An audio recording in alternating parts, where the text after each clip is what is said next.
सालों पहले पीतल नगर में किशन नाम का एक किसान रहता था। वह वफादार और सच्चा इंसान था। वह गांव के एक जमींदार के खेत पर काम करके किसी तरह अपना घर चला रहा था। पहले किशन के भी खेत थे, लेकिन उसके पिता के बीमार होने के कारण उसे अपने सारे खेत बेचने पड़े। मजदूरी में मिलने वाले पैसों से पिता का इलाज कराना और घर का खर्च चलाना मुश्किल हो रहा था। वो हर दिन सोचता कि कैसे घर की स्थिति को बेहतर किया जाए। आज भी इसी सोच के साथ किशन सुबह सुबह जमींदार के खेत पर काम करने के लिए निकला। खुदाई करते समय उसकी कुदाल किसी धातु से टकराई और तेज आवाज हुई। किशन के मन में हुआ कि आखिर ऐसा क्या है यहाँ। उसने तुरंत उस हिस्से को खोदा, तो वहां से एक बड़ा सा पतीला निकला।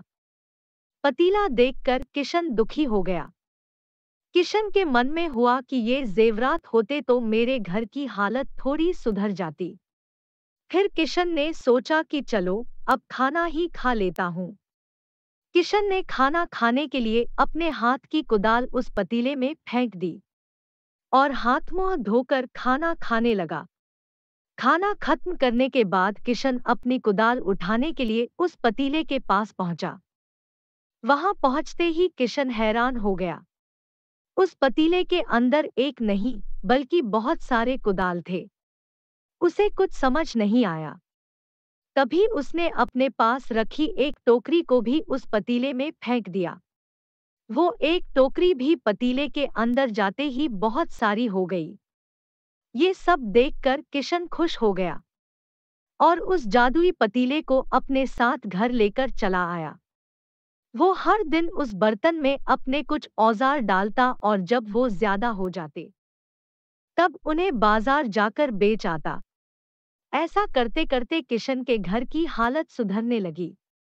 उसने इस तरह से बहुत पैसा कमाया और अपने पिता का इलाज भी करवा लिया।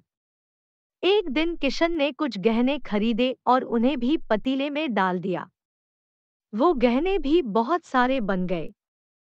इस तरह धीरे धीरे किशन अमीर होने लगा और उसने जमींदार के यहाँ मजदूरी करना भी छोड़ दिया।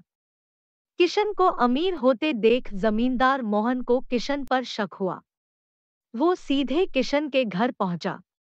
वहां जाकर उसे जादुई पतीले के बारे में पता चला। उसने किशन से पूछा, तुमने यह पतीला कब और किसके घर से चुराया? डरी हुई आवाज में किशन बोला, साहब, ये पतीला मुझे खेत में खुदाई के समय मिला था। मैंने किसी के घर चोरी नहीं की है। खेत में खुदाई की बात सुनते ही जमींदार ने कहा, यह पतीला जब मेरे खेत से मिला तो यह मेरा हुआ। किशन ने जादुई पतीला ना लेकर जाने की बहुत मिन्नतें की, लेकिन जमींदार मोहन ने उसकी एक नहीं सुनी। वो जबरदस्ती अपने साथ वो जादुई पतीला लेकर चला गया। जमींदार ने भी किशन की ही तरह उसमें सामान डालकर उन्हें बढ़ाना शुरू किया। एक दिन जमींदार ने अपने घर में मौजूद सारे गहने एक एक करके उस पतीले में डाल दिए और रातों रात बहुत अमीर हो गया। एकदम से जमींदार के अमीर होने की खबर पीतल नगर के राजा तक पहुंच गई। पता लगाने पर राजा को भी जादुई पतीले की जानकारी मिली। फिर क्या था, राजा ने तुरंत अपने लोगों को भेजकर जमींदार के यहाँ से वो पतीला राजमहल मंगवा लिया।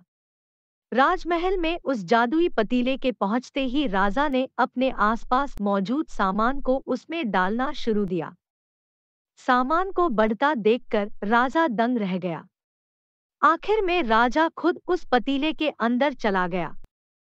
देखते ही देखते उस पतीले से बहुत सारे राजा निकल आए।